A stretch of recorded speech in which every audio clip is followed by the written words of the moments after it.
नमस्कार दोस्तों, आप सुन रहे हैं स्कैरी स्टोरीज, जहां हम आपके लिए लेकर आते हैं सच्ची और दिल दहला देने वाली डरावनी कहानियां। दोस्तों, आपकी पसंद और समर्थन मेरे लिए बेहद महत्वपूर्ण है। एक छोटी सी रिक्वेस्ट है आपसे, आप हमारे चैनल पर नए हैं तो कृपया चैनल को सब्सक्राइब कर लें ताकि आप आगे भी ऐसी ही सच्ची और डरावनी घटनाओं के बारे में जान सकें। और हाँ, कमेंट्स में ज़रूर बताइएगा कि आपको आज की कहानी कैसी लगी। तो चलिए, बिना कोई देरी किए बढ़ते हैं आज की कहानी की ओर। शिमला, जो अपनी बर्फ से ढकी चोटियों और सरसराती देवदार की वादियों के लिए प्रसिद्ध है, अक्सर शांति और सौंदर्य का प्रतीक मानी जाती है। लेकिन इन शांत पहाड़ियों के बीच एक काला रहस्य छिपा हुआ है। एक ऐसा रहस्य जो स्थानीय लोगों की फुसफुसाहट में जिंदा है और हर उस व्यक्ति को डराता है जो वहां ज्यादा समय बिताने की हिम्मत करता है। समर हिल, जो शिमला की 7 पहाड़ियों में से एक है, पर स्थित एक जर्जर हवेली को रेवंसवुड हाउस कहा जाता था। इसे ब्रिटिश शासन के दौरान बनाया गया था, लेकिन यह दशकों से वीरान पड़ा हुआ था।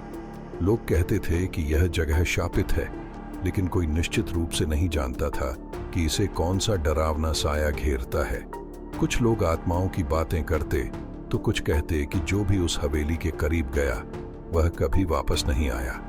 दिसंबर के आखिरी दिनों में रिया, जो दिल्ली की एक शहरी फोटोग्राफर थी, शिमला पहुंची। वह पहाड़ियों की अनछुई खूबसूरती को अपने कैमरे में कैद करने आई थी, लेकिन रेवंसवुड हाउस की कहानियों ने उसकी रुचि जगा दी। रहस्य और डरावनी कहानियों की शौकीन रिया ने फैसला किया कि वह इस हवेली को अपने कैमरे में कैद करेगी। वहां मत जाओ, सड़क किनारे एक चाय वाले ने चेतावनी दी। वो जगह लोगों को निगल जाती है। रिया ने हंसते हुए उसकी बात को नजरअंदाज कर दिया। मैंने बहुत सारी भूत प्रेत की कहानियां सुनी हैं, ये सब बस कहानियां ही तो हैं अंकल। चाय वाला सिर हिलाकर बोला, तुम देखोगी, जब तक समझोगी कि ये सिर्फ कहानियां नहीं हैं, तब तक बहुत देर हो चुकी होगी। रिया ने उस चेतावनी को अनदेखा कर दिया और समर हिल की ओर बढ़ चली। उसकी गाइड बुक में हवेली तक जाने वाले पुराने रास्ते का जिक्र था, जो घने पेड़ों की छांव में छिपा हुआ था। जैसे जैसे रिया ट्रेल पर आगे बढ़ती गई, माहौल बदलने लगा। पहाड़ों की ठंडी हवा अचानक काटने वाली लगने लगी। पक्षियों की चहचहाहट गायब हो गई और उसकी जगह एक अजीब सी खामोशी ने ले ली। उसे अपनी गर्दन के पीछे अजीब सा एहसास हुआ, जैसे कोई अदृश्य आंखें उसे घूर रही हों। 1 घंटे के सफर के बाद वह रेवंसवुड हाउस पहुंची। हवेली सुनसान खड़ी थी। उसकी भव्यता अब जर्जर दीवारों और टूटे शीशों के पीछे छिप चुकी थी। जैसे ही वह अंदर गई, लकड़ी का फर्श उसके जूतों के नीचे कराह उठा। टूटी खिड़कियों से छनकर आती हल्की रोशनी में धूल के कण नाच रहे थे। वहां की हवा में सड़ांध और किसी और चीज की गंध थी, धातु जैसी, खून की तरह। उसने अपना कैमरा निकाला और तस्वीरें खींचने लगी।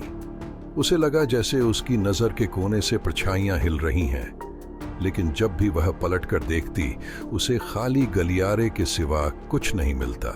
उस रात रिया ने हवेली के पास एक बड़े देवदार के पेड़ के नीचे अपना तंबू लगाया। उसकी जिज्ञासा उसके डर पर हावी हो रही थी। जैसे जैसे अंधेरा बढ़ा, जंगल जैसे जिंदा हो उठा। पहले उसे फुसफुसाहटें सुनाई दी, हल्की अस्पष्ट आवाजें जो हवा के साथ बह रही थीं। फिर सूखी पत्तियों पर किसी के कदमों की आवाज आई जो उसके तंबू के चारों ओर घूम रही थी। कौन है? रिया ने कांपती आवाज में पूछा। कोई जवाब नहीं आया। अचानक उसके तंबू की झिप अपने आप खुल गई। रिया जड़वत हो गई, टॉर्च को कसकर पकड़ लिया। उसने रोशनी तंबू के दरवाजे की ओर डाली, लेकिन वहां कुछ नहीं था, बस ठंडा खाली जंगल। अगली सुबह रिया ने अपने तंबू के पास के पेड़ पर अजीब निशान देखे, जटिल डिजाइन जो प्राचीन और रहस्यमयी लग रहे थे। उसने उनकी तस्वीरें खींची और उन पर शोध करने के लिए शहर लौटने का फैसला किया। स्थानीय पुस्तकालय में उसने पता लगाया कि रेवंसवुड हाउस एक ब्रिटिश अधिकारी कर्नल रिचर्ड हॉथॉर्न का था।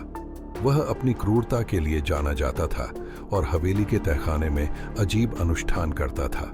स्थानीय लोगों का मानना था कि वह किसी आत्मा या राक्षस को बुलाने की कोशिश कर रहा था। एक रात जब भयंकर तूफान आया, हवेली में आग लग गई।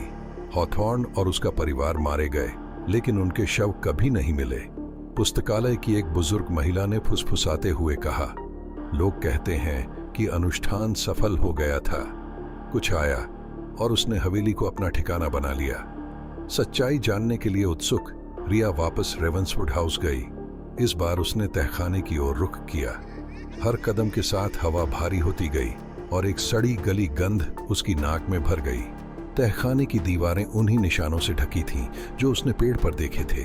कमरे के बीचों बीच एक पत्थर की वेदी थी जो गहरे लाल रंग से सनी हुई थी। जैसे ही उसने वेदी का निरीक्षण किया, एक धीमी गुर्राहट कमरे में गूंजी। उसकी टॉर्च की रोशनी झपकने लगी और चारों ओर अंधेरा छा गया। अचानक अंधेरे में लाल लाल आंखों वाली छायाएं प्रकट हुईं।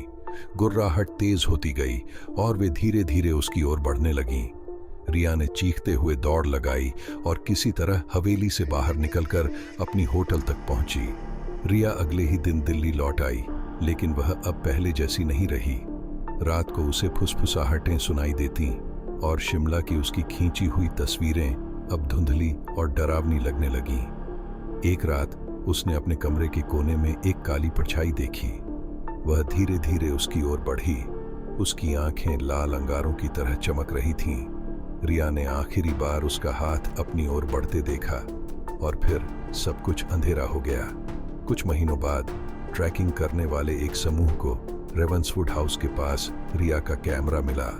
तस्वीरों में हवेली के कोनों में छिपी हुई छायाएं दिखाई दे रही थीं, लेकिन सबसे डरावनी तस्वीर आखिरी थी। रिया का चेहरा डर से विकृत और उसके पीछे लाल आंखों वाली छाया।